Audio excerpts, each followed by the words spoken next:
হয়েছে তোমার? হয়েছে মারামারি করছিস নাকি? আমি বাজার করে মোটরসাইকেলটা ফিরতেছিলাম, মোটরসাইকেল স্লিপ কাটতে পড়ে গেছি, হের ছিলে গেছি, তো হয় নাই, একটু হালকা রক্ত পাইছি। ওই ছেলেটা ও আসতে করে আমার 7 লাগায় ব্যান্ডেজ করেছে। তো সাথে পুলিশে করে দিলাম, তো আন্টি আর আর আমার মামনি ইউনিভার্সিটিতে পড়ে সেকেন্ড ইয়ারে। কাবির, জি, তোমার বাড়িতে কে কে থাকেন? আমি আর মা। কি করেন মা তোমার? মা টিচার। ও, বলো।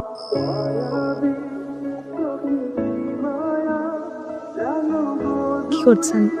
আমি এখানকার আবহাওয়া উপভোগ করছি। আমাদের গ্রামের আবহাওয়া খুব সুন্দর।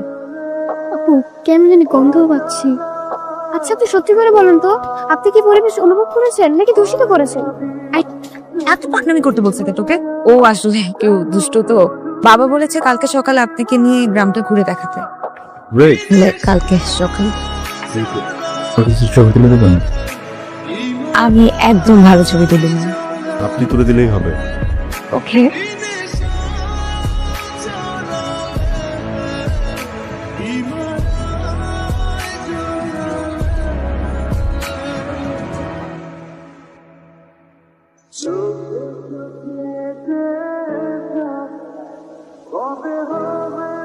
বাহ, আপনার হাতে তো জাদু আছে। না না, এমন কিছু না, আপনি সুন্দর তাই ছবি সুন্দর আছে। আমি সুন্দর না, তা আপনি তো মাত্র এটা বললেন। আপনি সুন্দরী, খুব সুন্দর। আপনি তো বেশ ভালো ফ্ল্যাট করি। আসলে একজন মানুষ ইন্ট্রোভার্ট নাকি এক্সট্রোভার্ট এটা ডিপেন্ড করে সামনের মানুষটার উপর। আর আবির, কি খবর তোমার? বসো তো, বসো। আরে তাহলে কি সমস্যা, বসো। আচ্ছা, তুমি জানো কি বিষয় রিসার্চ করতেছো? এই অঞ্চলের জেলে সম্প্রদায়ের লাইফস্টাইল। বাহ, আমি দোয়া করি তুমি এই কাজে সফল হও। তোমার যদি কিছু প্রয়োজন হয়, কোনো অসুবিধা হয়, আমরা জানাবা কিন্তু। হ্যাঁ, আমার কাছে না আমার মাহিনা তোমাকে একদম একরকম লাগে। পার্থক্যটা কি জানো? আমার মাহিন ছোট, আপনি অনেক বড় বিজনেস। আচ্ছা, রিসার্চ নাকি কাজ করতেছো, ওই কাজটা শেষ হয়ে গেলে কি তুমি একবারই চলে যাবা আর কখনো আসবে না? তোমাকে দেখি না খুব আপন আপন লাগে। কি করছেন? আমাদের গ্রামটা সুন্দর না? খুবই সুন্দর। একটা জিনিস খুবই সুন্দর না গ্রামে। গ্রামে মেয়েরা। আপনি তাহলে নেটওয়ার্ক খোঁজেন, আমাকে ডাকছে, আমি যাই। Good night. কি খবর মান্দি? আসসালামু আলাইকুম। ওয়ালাইকুম সালাম। সবসময় ঘরে বসে থেকে চলবো, বাইরে বেরাও না? তা আমাদের কেমন লাগতেছে তোমার? একটা জয়েন্ট ফ্যামিলির বন্ডিং এত ভালো হতে পারে কল্পনার বাইরে। আমি তো সবসময় আমার মার সাথে থেকেছি, নানু দাদু কাউকে তো পাইনি। তোমার ইচ্ছা হইলে আমার নানু বলিয়ে রাখবে। ক্যান আই কল ইউ নানি প্লিজ? পাগল ছেলে। বলেছিলাম না দাদুমণি, আবিরের কথার মধ্যে জাদু আছে। আমার যখন খুব মন ভালো থাকে অথবা কোমর খারাপ থাকে, তখন আমি এই জায়গায় হাসি। আমার এখানে নিয়ে আসুন, আর স্পেশাল কেউ? ব্যাপারটা সেরকম না। জয়েন্ট ফ্যামিলিতে বড় হওয়ার কারণে বাইরে কোনো বন্ধু হয়ে ওঠেনি। বন্ধু বলতে শুধু দাদুমণি আর ছোট ভাই। আমার ছোট পুটি, ওনাকে কখনো দেখে নেয় কিন্তু শুনেছি অনেক ভালো ছিল, পরিবারের সবাইকে অনেক ভালোবাসতো। লাভ ম্যারেজের কারণে ওনাকে আমার হারাপ নিয়েছে।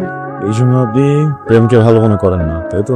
ভালো মনে করা খারাপ মনে করার না, পরিবার পছন্দ করে না তাই কখনো করাবে। প্রেম যখন আপনার জীবনে আসবে আপনি টেরও পাবেন, হুট করে আপনার হৃদয়ের ভিতরে একটা বাসা বেঁধে ফেলবে। আপনি খুব অদ্ভুত করে কথা বলেন। আপনাকে যত দেখি ততই অভাব। মানুষ সবচেয়ে বেশি কিসের প্রেমে পড়ে জানেন? কিসের? কথা। আমার মাত্র মেয়ে ভালোবাসছিল আমাদের পাশের গ্রামের এক ছেলেকে। ভালোবাসা ভুল না, ভুল হলো ভুল মানুষের ভালোবাসা। আমাদের চিরপ্রতিদ্বন্দ্বী এক পরিবারের ছেলেকে সে ভালোবাসছিল।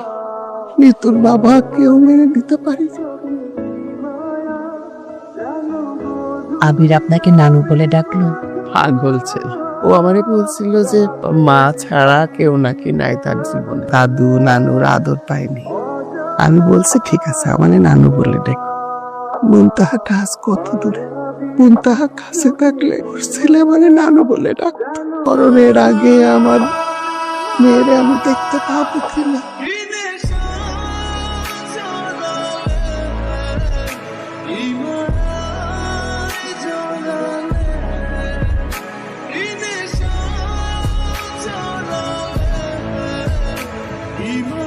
কি মিতু ঢাকাইয়া মারলে ঘুরতে খুব মজা লাগে চলো আমরাও ঢাকায় যাই আমার লগেও ঘুরবা কি সমস্যা তোর?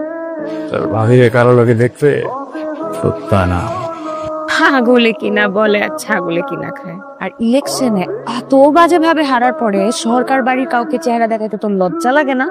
চলো এখান থেকে, চলো।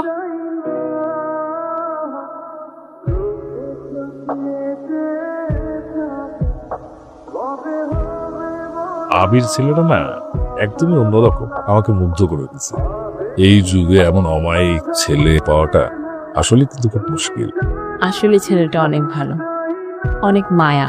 তা নাহলে এই যুগে এমন ছেলে পাওয়া যায় যে কিনা পরের দুঃখের কথা চিন্তা করে। তুমি ওকে একটা কমিউনিটি ক্লিনিক করে দাও, তাহলে ও আমাদের মেয়েকে বিয়ে করে ফেলবে। থেকে কোথায় চলে গেলে এই ছেলের তুমি যেটা পছন্দ অপছন্দ ব্যাপার আছে। তাছাড়া আমাদের মেয়ে কখনো জিজ্ঞেস করেছো ছেলেটাকে পছন্দ করে কি করে না? আচ্ছা ওই ছেলেগুলো পেয়েছি বললেন না ওর বাবার সাথে আমার বাবার সবসময় একটা দ্বন্দ্ব লেগেই থাকতো। কিন্তু আমি একটা সন্ত্রাসী, কাকে আমার একদম পছন্দ না। ওর নামে অনেক মামলা চলছে, সারাক্ষণ পিছে পিছে ঘুরে, আমার একদম ভালো লাগে না।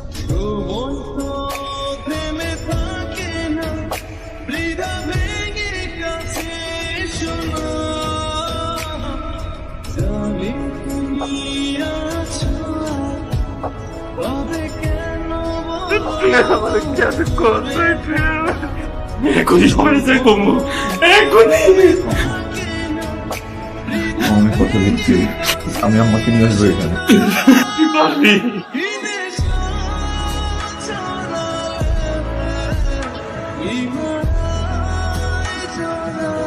সালামালাইকুম চাচা। ওয়ালাইকুম। তোমরা এই বাড়িতে আর আইসি যেহেতু একটা কাম নিয়ে আইসি চাচা। কি কাজ? আপনার বাড়ির বইনে বহুদিন আগে গেছিল কা, এই বইনের পোলারে আপনারা নিজ বাড়িতে জায়গা দিয়া আদর আপ্যায়ন করতেছেন। আর আপনার এই বইনের পোলাই ভিতরে নিয়া গ্রামগঞ্জের বিভিন্ন জায়গায় ঘুরে ঘুরে ছবি দিল্লা বেড়াইতেছে। এই যে দেখেন, নিজ চোখে দেখেন। ভাই চাচা সালাম আলাইকুম। আলী মিতুল না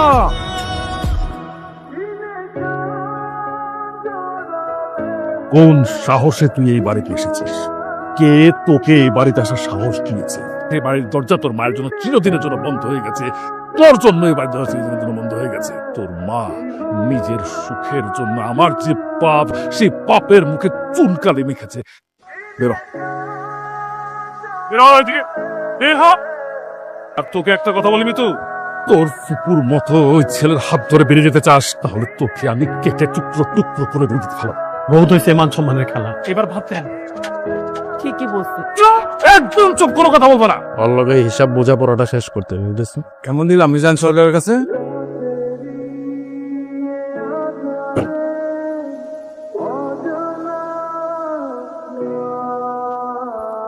আবি বের না, আবিরা দৌড় মিলিয়ে মারতেছে, তাড়াতাড়ি চলে শোন ভাই। আবির, হ্যালো, তোর কি হয়েছে? তোর মাথায় রক্ত? স্বাধীনতার জন্য যুদ্ধ করছিলাম। আসসালামু আলাইকুম ভাইজান, কেমন আছো ভাইজান? তোর ছেলে অনেক বড় হৃদয়, তাড়াতাড়ি চলে আয়। ও ভাইজান